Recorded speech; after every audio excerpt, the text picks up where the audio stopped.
Yang Berusaha, Pengurusi Majlis, Yang Amat Berhormat Tun Dr Mahathir Mohamad, Honorary President of Perdana Leadership Foundation, Yang Berbahagia Datin Sri Syamsidah Taharin, our beloved patron, royal guests, Samaya supporters, Samaya students, and all present today. Assalamualaikum warahmatullahi wabarakatuh. Salam sejahtera and good morning to all present. Let me just briefly introduce Samaya to all of you. Most of you may not have heard of us. Samaya was founded by a group of us who would like to see Malaysia propel to greater heights, not just for us, but for our children and grandchildren in the future. Samaya is the Malay word for seeding. We aim to plant a seed of curiosity within the minds of the youth and inspire them to grow further under the light of knowledge so that they can change themselves and those around them positively.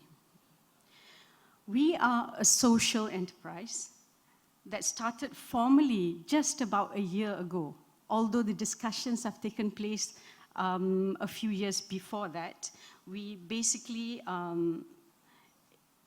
incorporated about a year ago, and our aim is to incorporate the best of Islamic values and character into Samaya's program by connecting the youth to inspirational individuals.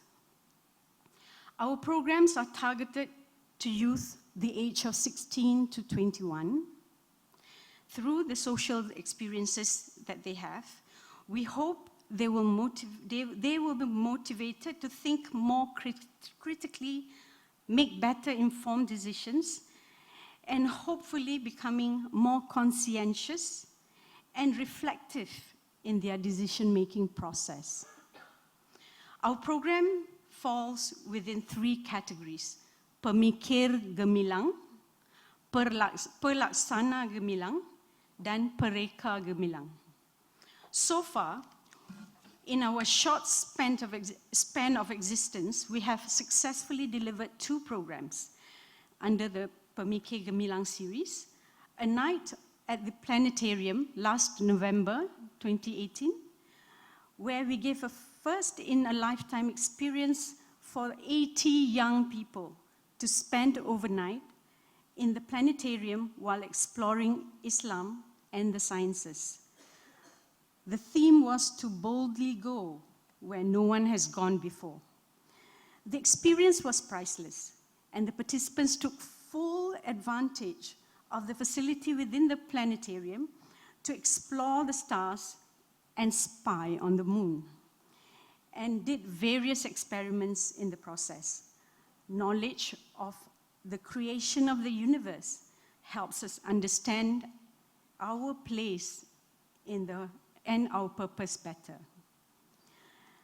We then proceeded with a night at the library, an equally exciting program on February 23rd to 24th this year, where we gave the opportunity for a group of 160 students to spend the night in the library, the beautiful library in Shah Alam, the Tun Dr Library, and they had a ball. That was the first time that anyone had spent overnight in the library. Today, we are about to embark on our Pelaksana Gemilang series. In the Youth Ask, Tun Answers program, a dialogue with Yang Amat Berhormat Tun Dr Mahathir Mohamad. In this beautiful facility in the Perdana Leadership Foundation auditorium. Our heartfelt gratitude to Yang Amat Berhormat Tun and the Perdana Leadership Foundation for allowing us and our very excited and eager Malaysian youth to experience this memorable event. And in the future, we hope to have more intergenerational sharing like this with the other luminaries of Malaysia. Pereka Gemilang series will encourage the youth to apply their knowledge and creativity into designing something useful for the society. And we'll be working towards having these kinds of programs in the future. Now, through these semi-programs, which incidentally the acronym for Secure, Engage, Motivate, Aligned, and Inspire our nation's youth, we cannot always build the future for our youth, but we can build our youth for the future, said President Roosevelt, and we echo him. In closing, Samaya is unique in our program in that we provide both academic, religious, and experienced scholars to share the same podium, addressing the issues that pervade the minds of the youth today. Samaya also provides experienced learning assistants. Those that you see wearing the aprons today, they are the learning assistants to help guide our learners in their quest for knowledge. And the projects that we assign within each program will help them pull through what they have learned and work together in teams to produce the outcome that they would be proud of. Thank you again very much, Tun, and all Samaya supporters. Without you, this would not be a reality. Thank you. Assalamualaikum. Before going to College Mara Seremban, my science teacher drew a timeline on the whiteboard. She added breaks and labels. And she told me, Iman, this is your life, from birth to death. And in between that line, you're going to become a doctor. Well, for obvious reasons, the high salary and the position of a doctor in the society. But everyone, I don't want to be a doctor. I've always wanted to be a scientist and a researcher. But like any other young people, I'm worried of my career. It's my biggest concern. Be it from the younger generation or the older generation, we always see these three jobs as promising careers: engineer, accountant, and doctors. Why am I addressing this issue is that I think these researchers are wonderful. We are as powerful as these engineers, accountants, and doctors. We are beyond the horizon. The problem now is that these researchers are not getting enough recognition and enough chances to pursue our research in Malaysia due to lack advancement in the R&D sector. So here I am, everyone, carrying the burden of proof that we need to do something. We need to do something before things are too late, before these researchers are not getting any chances. Why am I addressing this issue so much, right, out of all issues? It's because imagine telling an 18-year-old to not pursue their study in biomedical science, pharmacology, astronomy, just to say because your choice is uncertain. Your job is uncertain. Your life is uncertain. And your whole future career is uncertain. Ladies and gentlemen, let me tell you one more thing that is also uncertain. The finding of the supermassive black hole by Dr. Noor Adlika. She is such a wonderful person. Why? She calls herself the queen of black holes. She climbed her way up to America and to NASA just to lead a team of Americans in finding the evidences. And what? She is the only Malaysian that has access to the New Star telescope. Imagine how wonderful is that, everyone. But if, maybe just if, we have that kind of telescope or any other apparatus in Malaysia to match the advancement of technology with the students' capability, we would have better minds. We are able to create an ecosystem that has young, powerful minds, everyone. So members of the hall, I'm standing here today hoping that the government would allocate more budget on R&D sectors, just so we can have more advanced technologies, just so we give these researchers the right that they deserve, the chances that they miss, the chances that they need to go to America or any other more developed countries just to pursue their research, everyone. And our Ministry of Youth and Sports once said, we need to have passion to speak for the ones that are voiceless. As for today, everyone, I am the voiced, but I myself is not enough. We, the youth, must and have to take considerations whether we want it to be a product of our own circumstances, our own unlucky conditions right now, or we want it to be a product of our own decisions to be proposing this to the government. And I'm very proud to be voicing out this opinion in front of our Honorary President of Perdana Leadership Program, Yang Amat Berhormat Tun Dr Mahathir Mohamad, and so my respected guests and everyone, my fellow friends. With that, I urge you guys to think further, and I hope that my proposal about this R&D sector will be accepted. Thank you, everyone. Bismillahirrahmanirrahim. Assalamualaikum warahmatullahi wabarakatuh. And a very good morning to everyone inside the hall today. So, my name is Amir Haziq bin Muhammad Zulkarnain. I'm 19 years of age. I'm currently studying Applied Sciences in College Mara Banting, and I am a youth. So, as a youth, I do things that most of us do. I spend most of my time by playing video games and by scrolling through Twitter and Instagram. That's what youth do, right? But despite all of that, I have this value that I truly believe in, and that is we, the youth, we should plan our own future.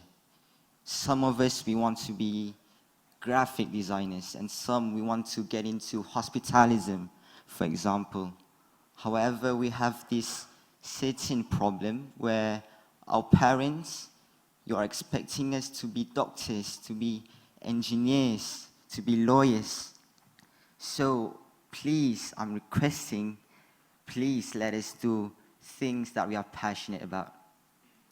And to the youth, to my fellow friends, to my fellow peers, I know that you have your own set of goals. You know what you want to achieve in the future. However, why don't we start thinking about the society? Start thinking about giving back to our nation, because we have received so much from the people around us, from the government, from our parents, from our teachers. So start thinking about giving back.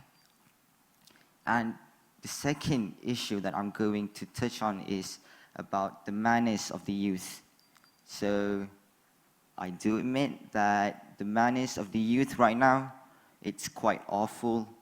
We do a lot of things that we are not supposed to do. So there are reasons behind our actions, behind our behavior.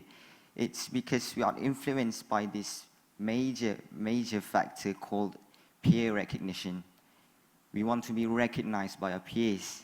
We want to fit in with our group of friends, because without them, we feel like we're nothing.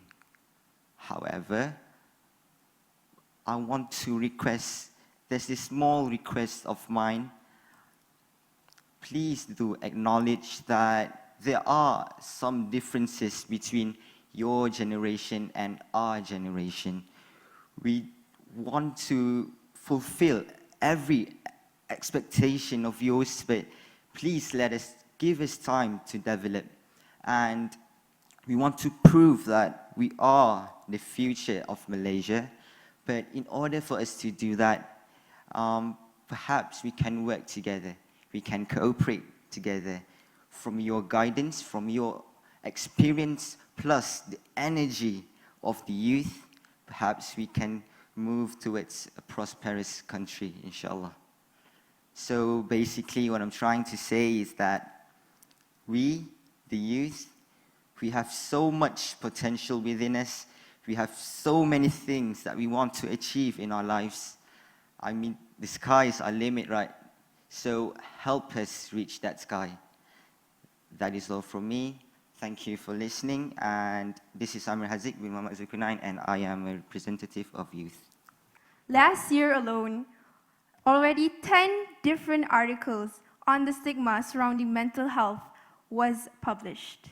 1 in 3 of every youth in Malaysia is suffering from some kind of mental illness, whether it's stress, anxiety, depression, and even schizophrenia.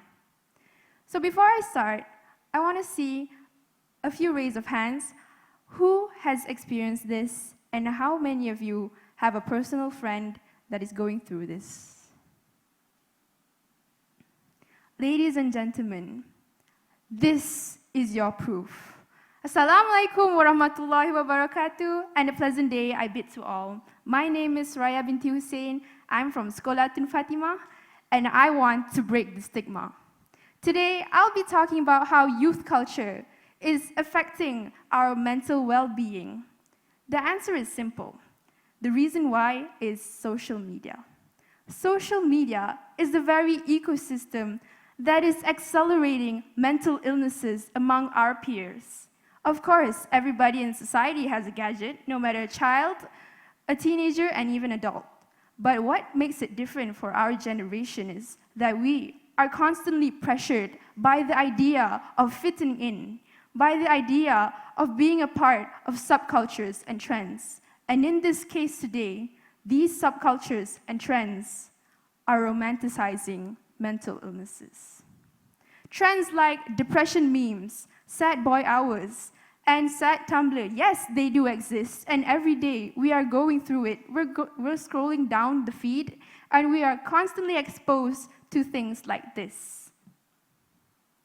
Not only that, it has affected the way we perceive things online. It is what is making sad to be cool. Now we think that it's aesthetic to be in pain, it's aesthetic to be neglected, and to have something to do with mental illnesses. This is actually leaving a really large impact. It is diluting and overshadowing the importance of mental illnesses in our society. How are we going to spread awareness if this issue is stopping us from breaking the stigma? That is why it is a dire need for us to grasp this issue and solve it as soon as possible, so that our youth will have better, healthy social interactions and a better perspective with life. But it doesn't end there, oh no. There's so much more, okay? Have you heard of people that are suffering from mental health, but not because of social media? And they still have social media, you know. The fact that it's making it worse for them to heal from mental illnesses because they are constantly going through the same thing every day, again and again, triggered by everything online, triggered for self-harm and suicidal ideation. This will only make it worse, and a trickle-down effect will happen all in all.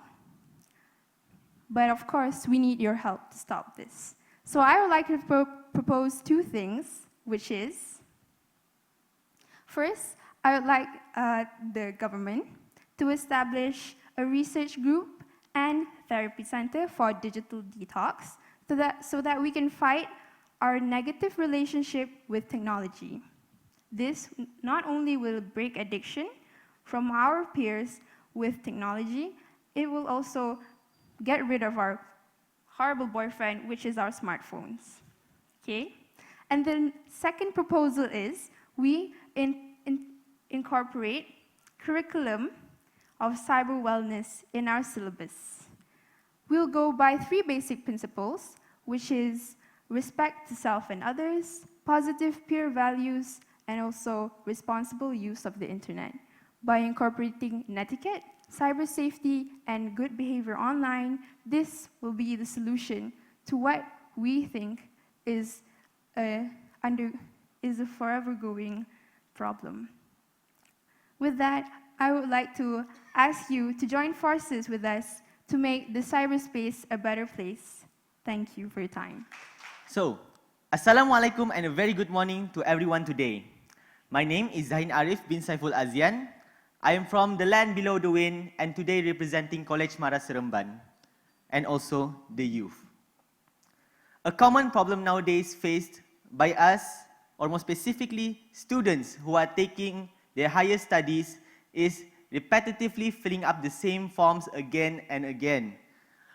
Whether it is in physical form or even in electronic form, this is a task I believe is too redundant and unnecessary. So, why do I say this? Because every time we are filling a form, there is a risk of fraud. How, you ask me? Simple.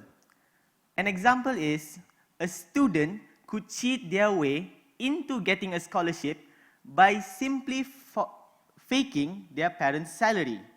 Small is it, but sadly that is a common problem today and is costing the government millions of ringgit. So, what is my solution to this problem? I suggest that we apply big data. What is big data, you ask? Big data are big sets of data that are collected from various sources and are able to be analyzed systematically to form patterns or trends. How do we apply this? So, each Malaysian would have their own database that starts from the moment they are birthed and only ends to the moment of their death. And in this database, every single detail in this individual's life is recorded, such as in school, their curriculum and co-curriculum achievements. These are the things recorded into the database. So, furthermore, we fast forward for a few years and they have freshly graduated from university. The data collected throughout these years can be utilized by the government, especially in the industry, to cherry pick these freshly graduates that suits their current needs. And also, in the future, graduates can be screened earlier by the government to ensure that they can fulfill the industry's future requirements. So, when we talk about big data, it involves keeping our data in electronically, which most stakeholders will have two main concerns, which are their cybersecurity and their privacy.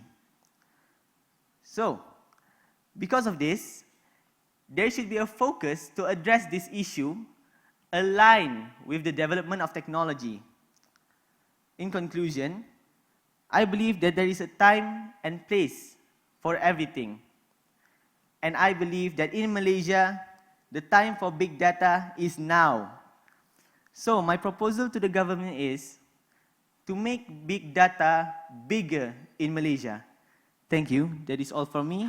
My name is Zahin Arif, and I am the representative of youth. Would you rather read a dull textbook on the history of Malaysia or travel through time and walk through history itself? Assalamualaikum and a very good day to all. I am Hurin Hassana binti Hasnan from Sekolah Tun Fatimah, and at the ripe age of 16, I am standing here to show you that we can go beyond the normality that has been set on AR and VR, or better known as augmented reality and virtual reality. In the future, I am confident that AR and VR will become a norm. Even now, these two things are thriving. For example, in the gaming field, AR and VR are commonly used to provide realistic images to gamers. An interesting fact, in the medical field, AR and VR are used to practice complex surgeries before the medical procedures are performed on patients. But why should we limit ourselves to sectors that have implemented AR and VR? AR and VR can go way beyond these two fields that I have specified. That's why I believe AR and VR should be implemented in our education system to provide a far more immersive learning environment for our students. AR is starting to be used in the design and technology syllabus to create realistic 3D images of project models that can actually be generated directly from the student's textbook. Another suggestion that I can pose for AR is the learning of outer space and the universe through augmented space reality. This gives the students a concrete visualization of what they're actually learning. Although AR has been implemented in our education system, VR is still something that's very new to us and very foreign. VR can give a student a whole new learning environment, and those big black boxy glasses gives you a realistic experience. For instance, one can travel through time and walk through history and see the events of history unravel before their very eyes. Won't that actually be more effective for our country's students? Based on the examples that I have elaborated, we can see that AR and VR provides an enhanced learning experience for students. But we have to admit that the older generation does perceive AR and VR as a form of entertainment. So they ignore the fact that AR and VR can actually be beneficial to our youth these days. Therefore, I implore the government to take steps towards modern learning, because not only can we improve the quality of each lesson in schools, but we can also reform how our youth is educated in order to improve our Malaysian youth through technology. Thank you. What does it feel like to be different in our rat race society? Is it scary? Is it a privilege? But before that, Assalamualaikum and greetings from South Malaysia. With permission, Tatia, Tau Sang Hao. Thank you for the opportunity. Now, in status quo, we want to redefine what it means to be disabled. We want to acknowledge them as people who are exceptional, unique, and varies in their own way. However, we fail to do so. Because although Malaysia is incorporating technology in application, in the advancement of economic sectors, but in the end, we neglect our dear comrades, the disabled people in our journey. Now, basically, to give you a clear vision of this scenario, would be, we see that there's a vast difference and an imbalance in the application of technology in education for these special people. Now take this as an example. I am 17 years old and I am currently studying in Sekolah Tun Fatimah, Johor Bahru. I get the best quality education and quality learning as well. But let me ask you a question. Are these special people getting the same privilege, equal privilege as I am? Ladies and gentlemen, I'm afraid not. I'm afraid not. There is a special needs school in Kedah. The learning experience there is rather disappointing. Because they practice manual education, which doesn't even comply with the Malaysian education blueprint. And with that being said, ladies and gentlemen, we would like to proudly present to you our campaign proposal entitled Our Abilities to Embrace Disabilities. We want to see a change in application in technology, in education for these disabled people, and at the same time, calling out youth as our stakeholder.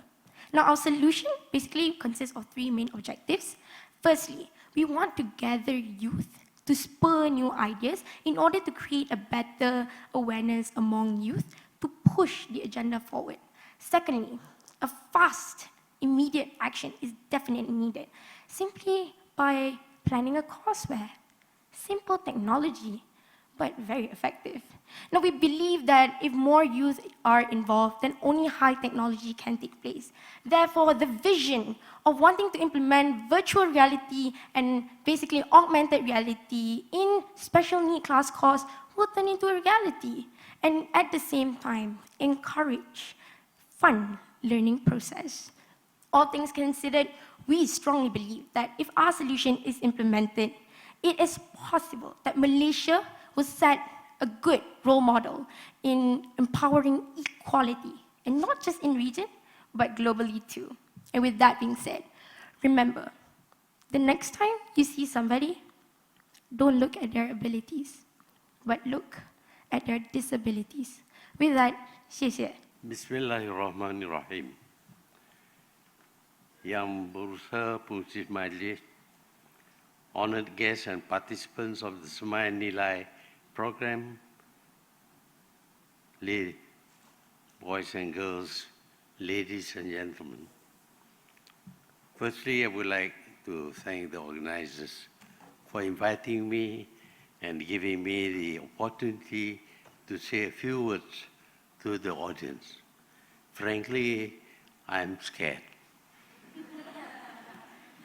that teenagers could analyze things in a very reasonable way is something that when I was a teenager we didn't do. We do only the simple things that are connected with our life. But now you're talking about virtual reality, etc. So I would like to welcome the 100 youth to Perdana Leadership Foundation. I was informed Samaya Nilai had selected these youth from all over Malaysia, especially for this program. I hope you will find the program beneficial and it will give you a lasting and positive impression that can be of some guide to you, for you and your future undertakings. On my part, I have always found meeting youth quite challenging. While I have been made to surmise what most of my major audience expect of me, and to some extent, but anticipate their question and so forth, the youth can be quite unexpected. Nevertheless, I get excited when they share their enthusiasm and idealism in what they believe and want to do. Their youthful vigor does not rub into me, but sometimes when they do things which are nasty, terrible and inhumane, or that they waste their time, I feel I cannot connect and am unable to reach out to them. That can be quite frustrating. Boys and girls, ladies and gentlemen, for any nation to progress and develop, the most logical thing to do is to invest in their youth. They are the ones who are going to be the future leaders at all levels and sectors. The challenge is for the current leaders to figure out what would be the best policies and programs that would prepare the youth for the future. There is a delicate balance in preparing these policies and programs, as adults may think they know what is best for the youth, but if the youth do not respond, or they find that these programs do not resonate with them, then the programs will be a failure and can even end up being counterproductive. That said, the government will continue to work on formulating policies and programs for youth, and this government had taken a bold step when it decided to appoint a very young man to be the Minister of Youth and Sports, despite some quarters expressing concern over his lack of experience. We believe that where he lacks in experience, he makes up for it with his enthusiasm, idealism, and determination. And there are enough experienced old men in the cabinet who he can tap from.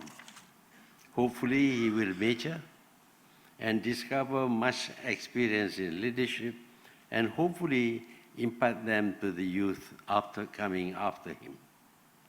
Since we are here at the Perdana Leadership Foundation, let me share with you some of my thoughts on leadership. Everyone, every adult, student, they are all leaders at some point or another.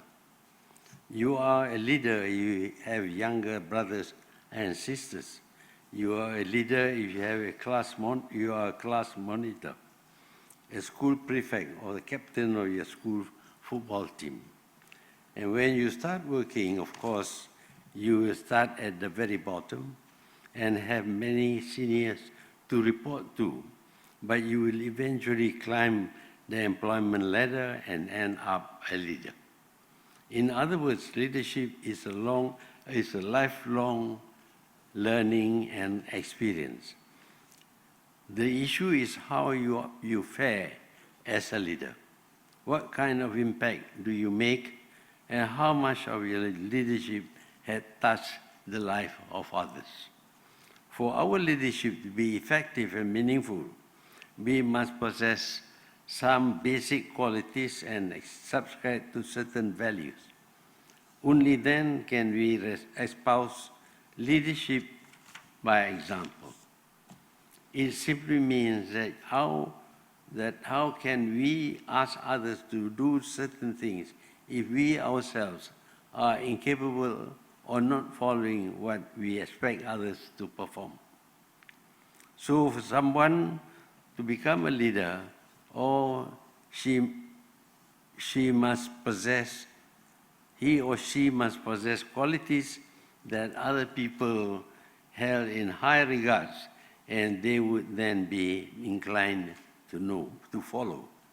The attributes of a good leader are many, and you can get books on leadership in any bookshop. Many writers have made lots of money writing and giving talks on leadership. But to me, leadership is not rocket science. It is about everyday values. Let me mention a few of these. First and foremost, it is integrity and honesty. If a leader has neither of these values, then you will have a leader who is corrupt and untrustworthy. Secondly, work hard and take pride in your work. These values make you a person with integrity and honesty. Then embrace lifelong learning, meaning you must never stop learning and acquiring knowledge. Knowledge is never static, and it is infinite. The more you read and the more you realize that there is so much more to read and to learn. Another value that I believe is extremely important is discipline, without which you can have thousands of ideas and ambition, but you will never be able to realize them. This includes punctuality, which in essence is about respecting time. Surely you are aware that time and tide waits for no man and woman. One value you can do without is ego. Some are of the opinion that ego can be positive as it drives you to be competitive. That, to me, is more likely to be determination. Ego is about self and not those you lead. Ego tends to make us unable to see our mistakes or refusal to admit them. Then we will not be able to correct them if we do not acknowledge them. To my mind, a good leader will put aside his ego and rectify his mistake if he will benefit those whom he leads. These are some of the values and qualities that I feel are important to be a leader.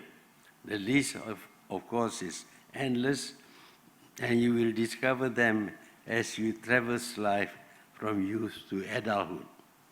On that note, I wish to commend Samaya Nilai for investing time and money in programs that are intended to inculcate good values among our youth. I wish you all the best in your undertakings. Thank you.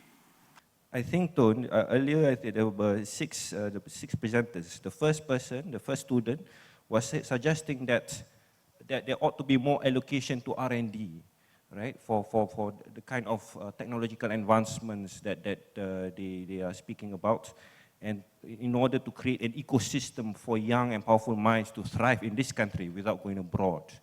I think that was one of the first presenters. The second presenter suggested, well, rather it's a plea from a very young man here, a plea to allow the youth and to create space also for the youth to allow their own potential and passion to flourish again in this country. I mean, so is it possible, Tun, that the youth, for them to pursue their talents and passions without being trapped in the rat race, as per one of the speakers said, you know? Thirdly, Tun, there's this issue of negative addiction to technology. On the other hand, we see the great benefits of technology, and we notice you are a great advocate since you assume leadership of our country again, of the need to adapt and adopt with the latest technological developments. But there's this question of this human addiction of the technology, Tun. This is a great concern of the youth.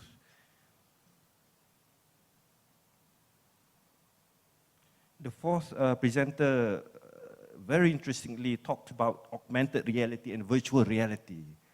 Yeah. Okay, sure. Yes, please, Tun. So over to you, Tun. When there are too many questions, one tends to forget the subject you are talking about. So in any case, I note the three subjects that were raised by the three speakers. Firstly, we need R&D. We need more because we need to have a better understanding of whatever it is that you are interested in. You have to understand, and nothing is more powerful in order for you to understand things than to do research and development. As you know, all the time research is being done, but mostly, of course, it's constrained by funds. The rich countries can do a lot of research, whereas the poor countries have to be satisfied with a smaller amount of money and time given towards research. But even then, the time can be spent fruitfully if you make an effort to have time to do research and development. Now, let's see one result of research. I always refer to the handphone. The first time telephones were invented, you need to have wires to link you with the other end. Without wires, it's not going to work. But after much research, now you don't need wires. Through the air, your voice can be broken up, transmitted, reformed, on the other hand, very, very quickly, and you can therefore communicate now much better than before. What we are using is some kind of waves, radio waves perhaps, but if you make a comparison between the broadcasting stations of the past, housed in very big imposing building, then only they could do research and they could use the results of their research. Today, as a result of further research, we find that the whole building has been reduced in size to fit your pocket. And now you have your handphone, and with that handphone, you can communicate and receive. You can send messages across the whole world, up to more than 12,000 miles. But you can also receive messages with the same phone. So that is the result of research. In the way we live, we need also to do research as to whether what we are doing is good or bad. some people who are of weak personality might become addicted to whatever it is that they are taking. Now we have a lot of young people taking drugs, for example. That is something very bad. But we need to find a way to make drug less addictive or not addictive at all. That requires some research also. We like to see youth have more space to enunciate their ideas and feelings. This is to some extent being done in this country, but of course in some countries, youth are not constrained by any other beliefs. For example, in the good old days when I was young, 70, 80 years ago, we would feel ashamed to wear torn clothing. It shows that you cannot afford, you're poor. But today, it is fashionable to wear torn trousers. So we give space for that. Nobody tries to stop, even parents do not try to stop, because this is a fashion, to wear torn clothing. So space is being given against the moral code of the parents. So, but there could be more space given so that young people can exercise their minds on various issues affecting them. With regard to negative technology, yes, any discovery can be applied in a good way or in a bad way. For example, let's take the explosive. It is said that the Chinese invented the explosive. But the Chinese, having invented the explosive, used the sound made in order to scare away dragons and devils. So they did not get very far. But once the European learns about explosive, the first thing they thought of was, how can we use this explosive in order to kill another person? So you can see how bad and technology is. On the one hand, you can have this telephone, which you can use at any time.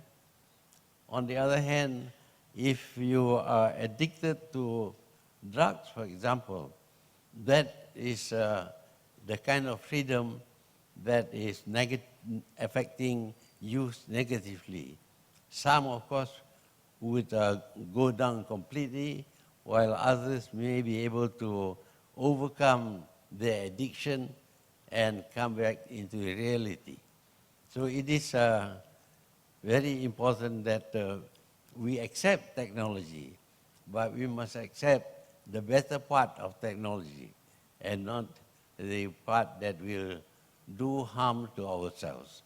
And youth will have time to see how this is done, and it is important for them to have some kind of discipline in order to resist the kind of addiction that they may get into. What's your take on how we can improve the state of affairs for the disability in this country with regards to the education system? Tun.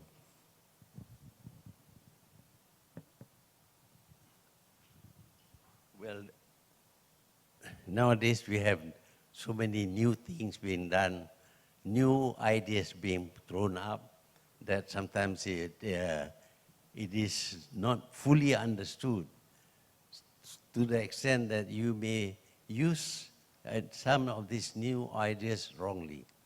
Therefore, it is very important for us to train ourselves to be disciplined, to cut ourselves off from the bad influence, but to make use of the good quality of research, for example, or even ideas, and only accept those good qualities.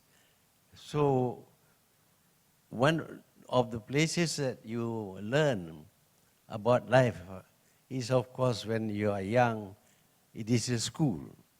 The school is where ideas are thrown up, new ideas are learned, and you interact with a community other than your own family. What happens, of course, is that if you are not disciplined, you tend to use the opportunities or the instrument that you get in the wrong way. I have always likened this to a knife. A knife is a very useful implement. It can carve very beautiful statues and other objects. But a knife can also be used to kill people. It's how you use the knife that is important. You cannot do away with the knife, but you must control the application of this instrument, which can be an instrument for taking life. So it is the discipline in you that restrains you from doing what is wrong with whatever it is that you have. As you know, in America, owning a gun is a right. Every person can own a gun. We can understand this because in the past, they had to fight against Red Indians in order to take the land of the Red Indians. So they introduced the six-shooter, a handgun that can shoot with 6 bullets. But that was for your protection. Today, I don't think you need guns to protect yourself. You don't even need a knife. A society should be free from guns. But such is the belief on the right to own a gun that no president can abolish the right as stated in their constitution. But today what we see is these people are not only acquiring handguns, which can do very little harm. They are actually acquiring machine guns, which can fire hundreds of bullets. And because of that, you see children in school being killed. And of course, there were some, many of the instances, you see people using the gun in the wrong way. But they don't need this murderous weapon like the machine gun, handheld machine gun and all that. So you can see that if you are not disciplined, you can do a lot of harm. But the more important thing is if you don't allow the kind of usage, you don't allow. In this country, you cannot have a gun without a license. And they are very reluctant to give you the right to possess a gun. We don't hear of school children being shot by the dozens because we don't have the gun.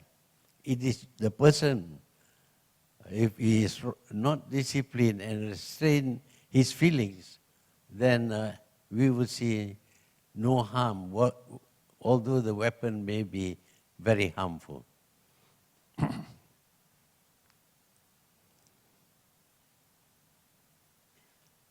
Well, now we have artificial intelligence and augmented reality and all that. So these are all possibilities that you are faced with.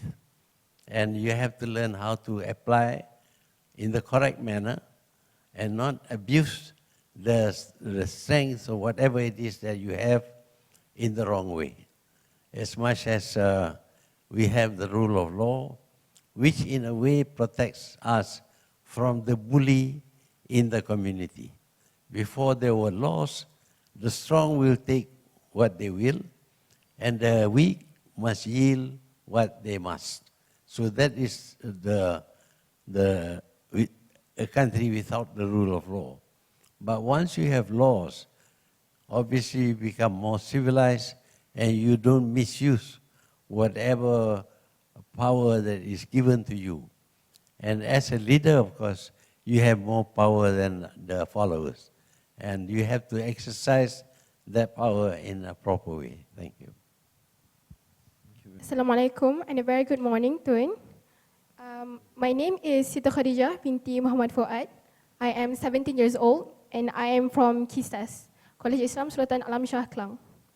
So my question is, what is your vision for Malaysia with respect to, number one, interaction among the multiracial community, number two, the religion of Islam,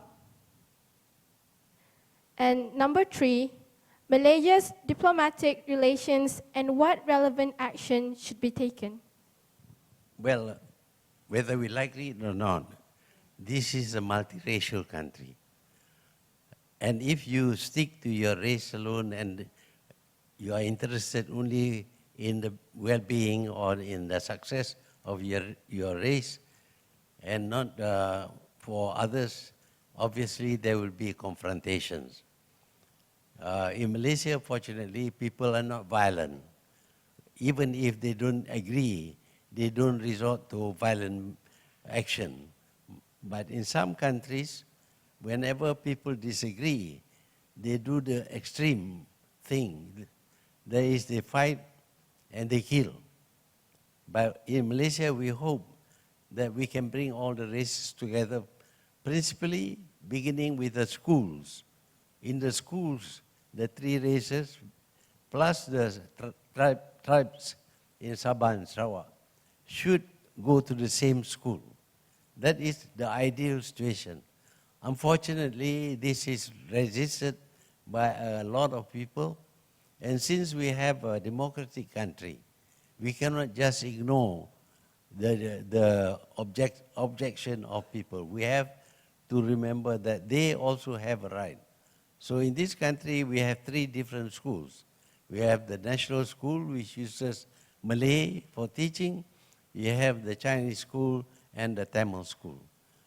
This keeps young people of different races apart from each other, and they grow up in a secluded, special environment that they only get exposed to people of their own race. But when they become adults, they have to join the whole, the crowd, for example, and they have to come in contact with other races. But because of their lack of experience in school, then this becomes a problem because they cannot interact well with people of different races. With regard to Islam, I know most of us here today are Muslims. We regard ourselves as Muslim. We have repeatedly said the dua kalimah syahadah to, well, you know. The other thing is that you have, other than that, our Islam is actually not fully exercised. For example, we are proud to say that Islam is not just a religion, it is a way of life. But when we talk about the way of life, you do a lot of things that are not a part of Islam. For example, Islam forbids killing. We see a lot of Muslims killing each other. This is forbidden. They may pray, they may appeal to Allah and all that, but they do all the things that are forbidden by Islam. For example, we must have religious freedom. And religious freedom means that to you, your religion, to me, my religion. But we tend to denigrate the religion of other people. That is very bad, of course. And of course, if you live as a good Muslim practicing the Muslim way of life, one thing that you will uphold is justice. In the Quran, there are 42 ayat which spoke about justice. When you judge, you must judge with justice. But sometimes we find that what they do is quite different. There is even a suggestion that we should cut the hand of a person who steals. This is prescribed in the Quran. But we have to see whether when you do this, it is just or not. For example, they apply the Sharia only to the Muslim.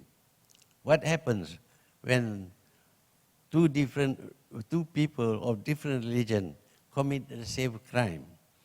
We find that the Muslim will have his hand chopped off, and the non-Muslim will be charged, will be put in jail for 2 months. That is not justice, and therefore it is not Islamic.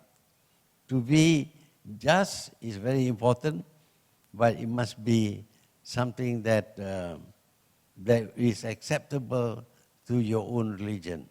I don't think what they have proposed is in accordance with the teachings of Islam. Then on diplomatic relation, well, for a long time we have no relation with the Vatican.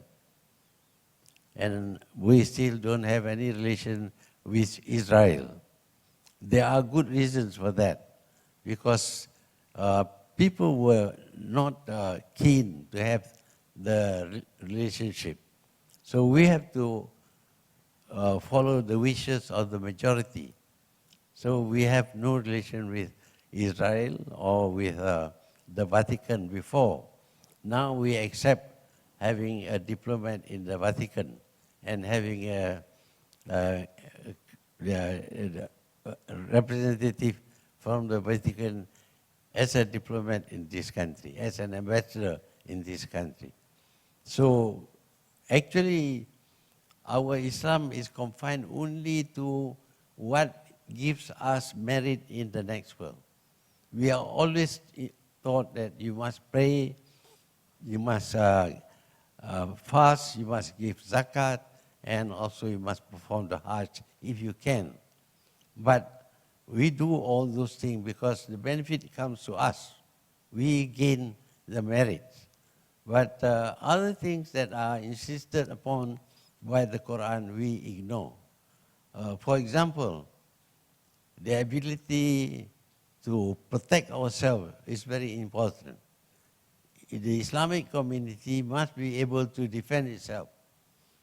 In the days of the Prophet, of course, it was only about having bows and arrows, swords and spears. That's how you defend yourself in those days. But in these days, to protect yourself, you must have the modern weapons. But because we neglect learning science, we are unable to produce our own weapons.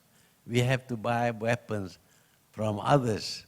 Now, if we cannot buy, then of course we are exposed to action by other people because our means of access to modern weapon is very limited. We cannot. But on the other hand, if we learn the sciences, then we too can produce what we need for our defense. Thank you. Assalamualaikum warahmatullahi wabarakatuh, and a very good morning, Tun. So my name is Ilham Azizuddin bin Ibrahim, and I am from College Mara Seremban. So you have written a lot about transforming Malaysia into producer-oriented country rather than consumer-oriented country over the years. So my question is that in this transformation journey, are we at the pace that you imagine? Are we at the pace that you imagine? If not, what are the challenges? And what technological area that we should focus on to be a producer-oriented country? Thank you. Yeah. Well, that's a very important question. Of course, in the good old days, we are shaped by our parents. They teach us what is right, what is wrong, what you can do, what you cannot do. But today, parents are occupied, working, both father and mother would be working and could spend little quality time with their children. So their children don't have the right set of values. For example, they should try to be patriotic in the sense that they can do something to enable this country to become a producer country, not a consumer country. This means that while you reject buying from others, you must learn how to provide for yourself. And for this, the first place will be the school.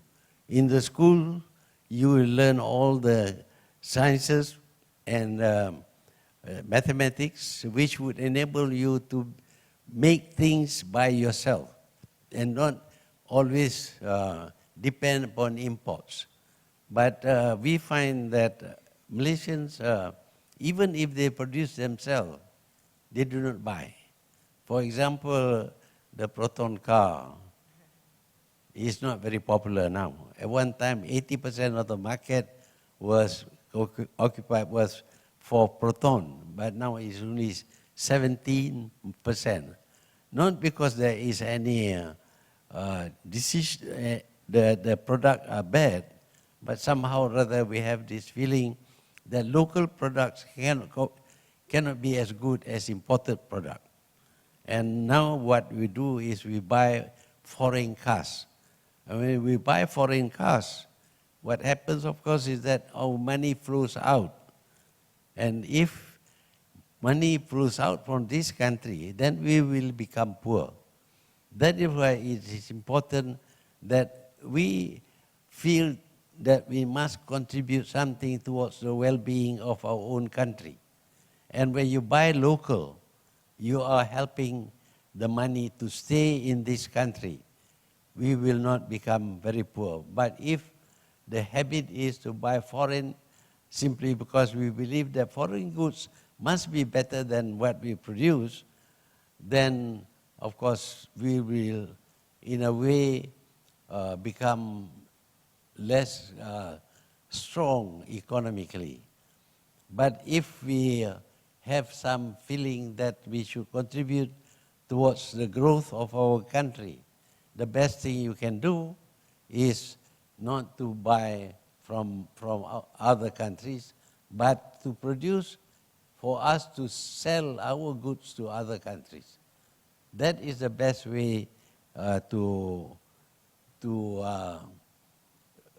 build our economy. In other words, we should be not just consumers, but also selective consumption. And we must remember that if we buy foreign, you are impoverishing your own country. So I believe that over time, we would be able to produce a lot of things by ourselves. But the habit of thinking that foreign goods are better than local, that should be erased in order for us to become a producer country rather than a consumer country. Thank you. Will Malaysia experience the economic crisis of 1997 and 2008 again that gave a national debt and also an increase in the B40 community? It can happen again, of course, if you are not careful. If you spend too much of your own money, or we are not very productive and therefore our economy is not strong, that affects the value of your currency. Currently the ringgit is depreciating still. We can stop that. by fixing the value of the ringgit. But that means that we will go against the rest of the world, because the rest of the world believes that fixing the value of your currency is not right. I don't see why it is not right, but that is the feeling. But if it happens again, I think we have had two experiences dealing with depressed market, depressed ringgit. If it happens again, we can fall back on some of our ideas during 1997 and 2008 and make use of them to protect our currency from being devalued by speculators in particular.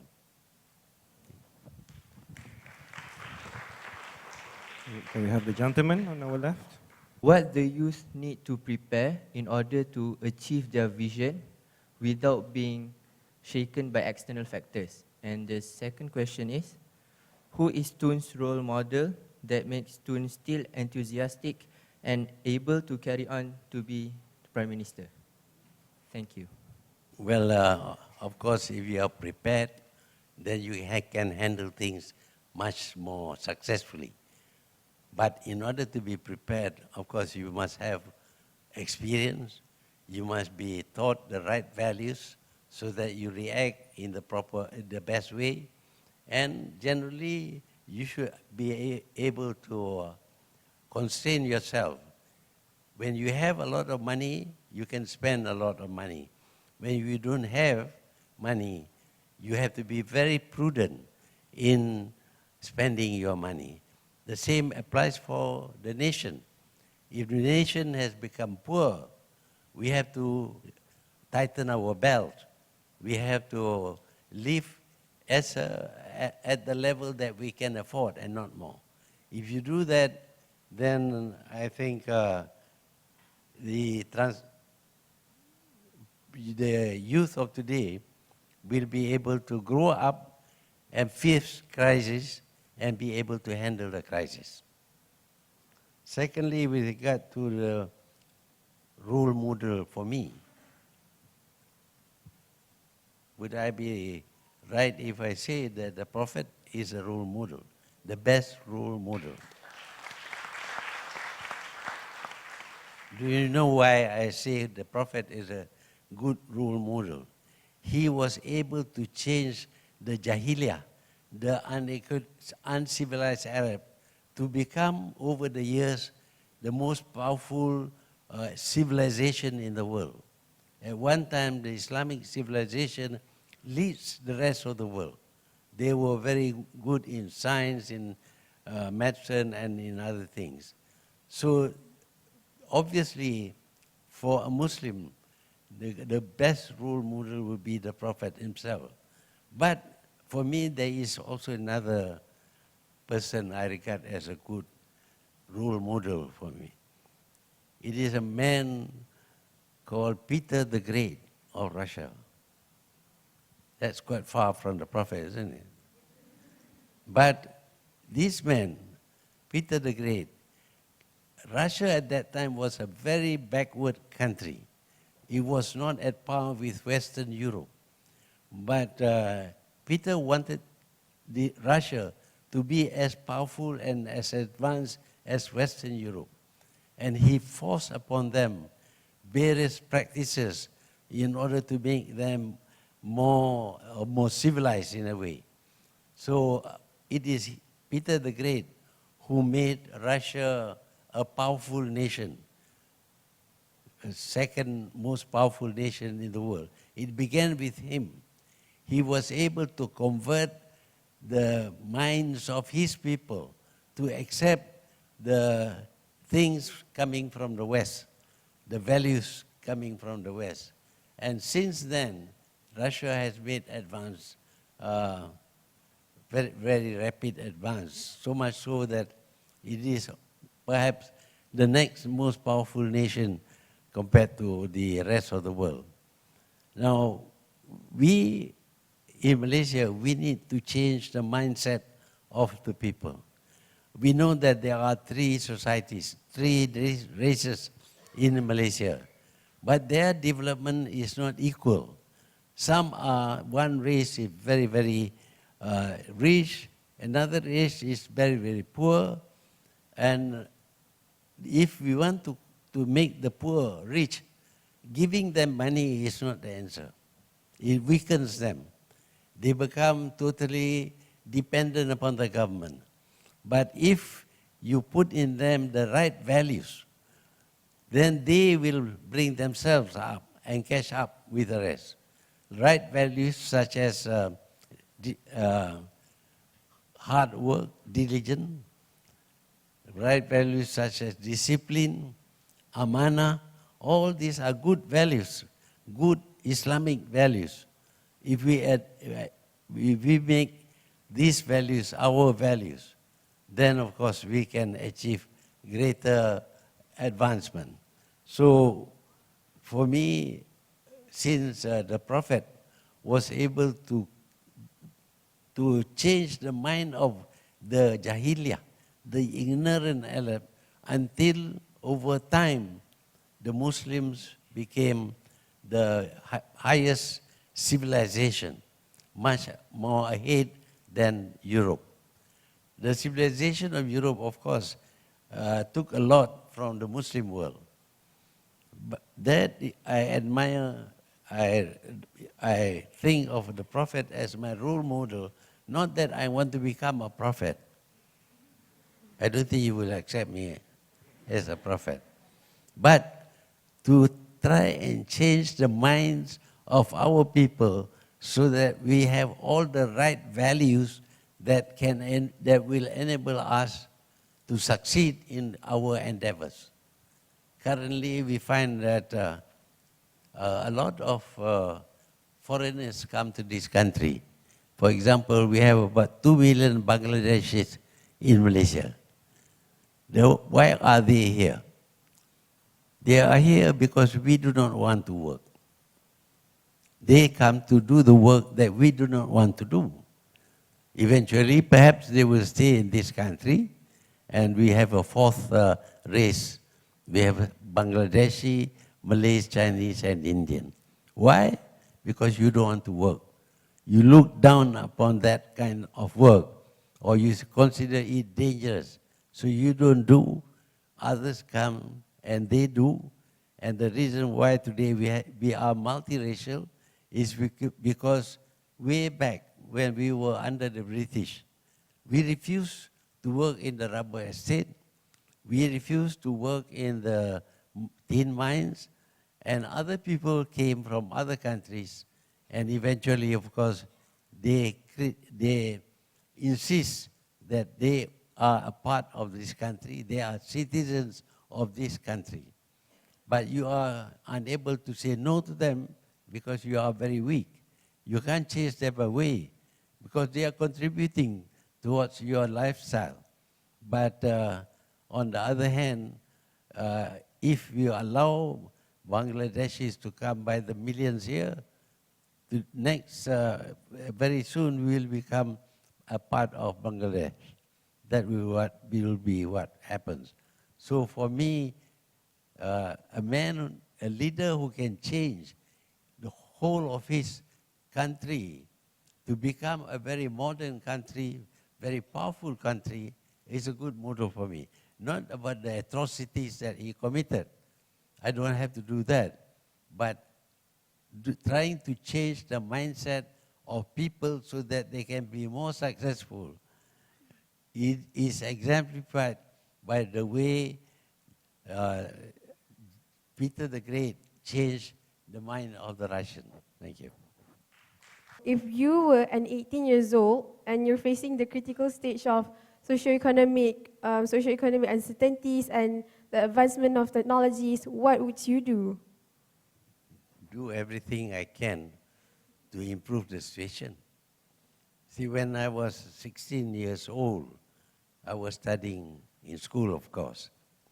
Unfortunately, the country was invaded by the Japanese.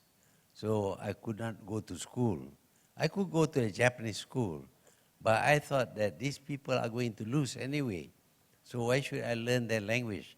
That was a big mistake. I should have learned their language. But slightly more than 16 years old, I went back to school, and I'm afraid I formed a group of rebels. We were against the British at that time. The British wanted to create the Malayan Union, make Malaysia an international country. We objected, and that's how I became involved in politics. But it's not necessary to do that for everyone to do that. Thank you.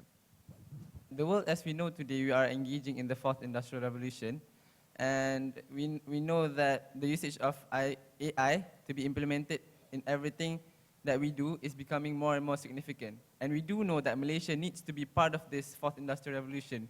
And we know that with the enthusiasm of youth itself, we are going to propel forward.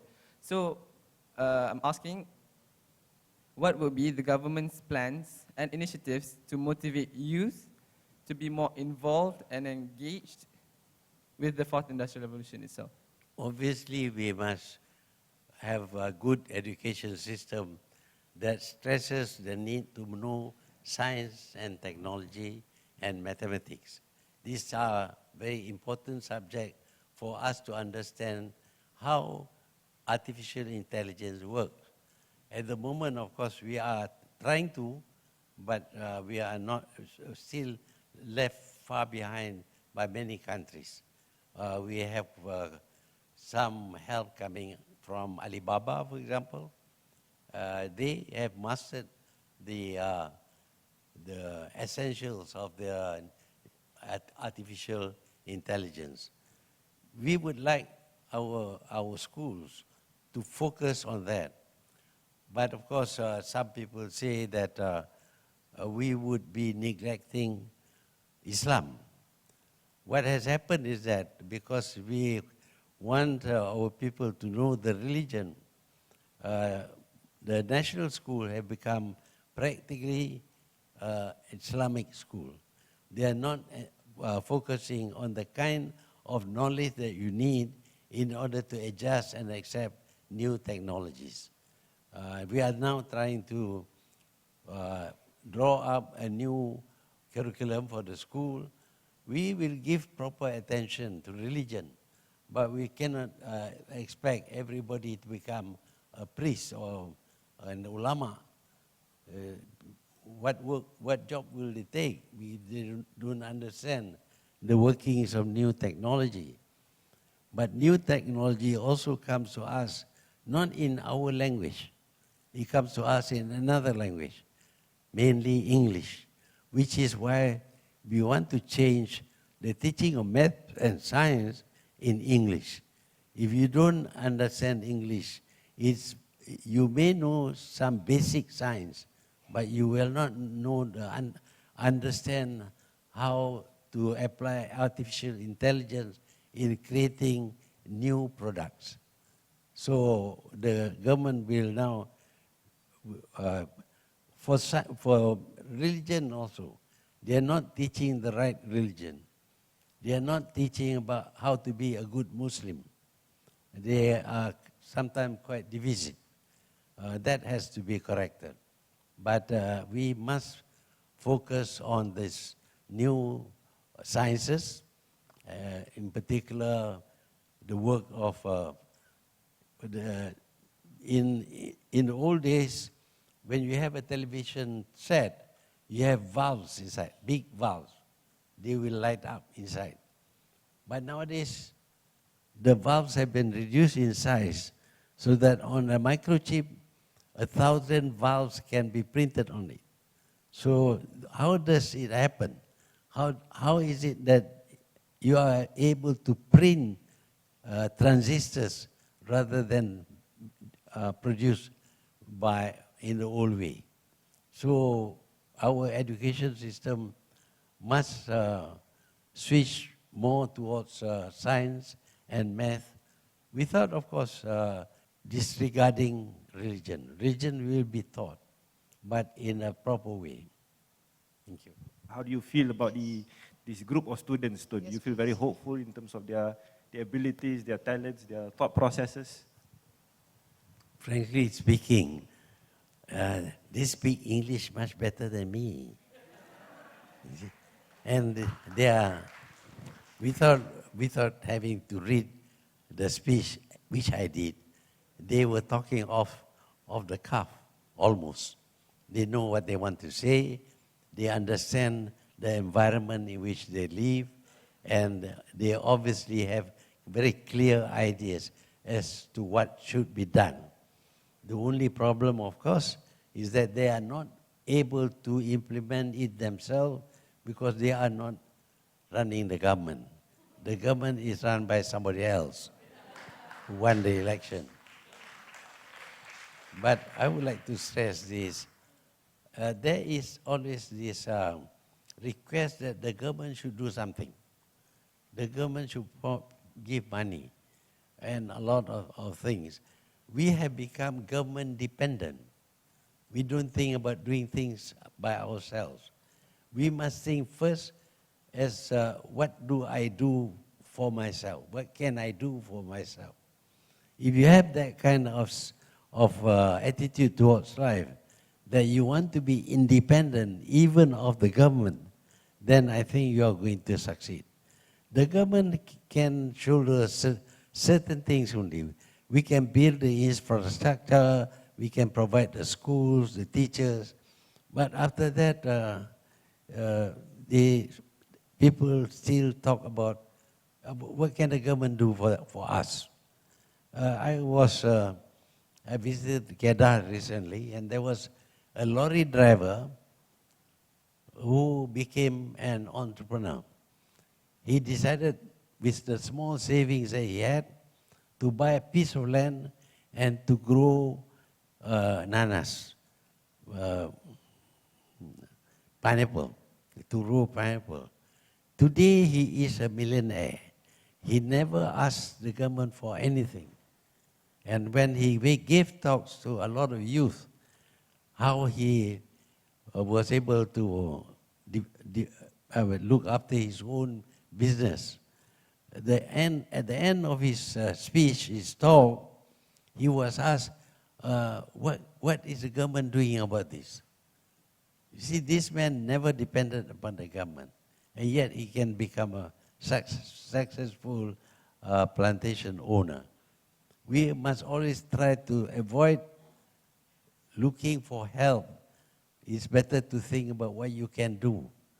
You know, Kennedy used to say, ask not what the government can do for you, ask what you can do for the government.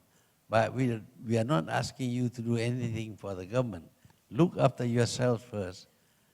Improve yourself, be better educated. That in itself is something that will contribute towards the development of Malaysia.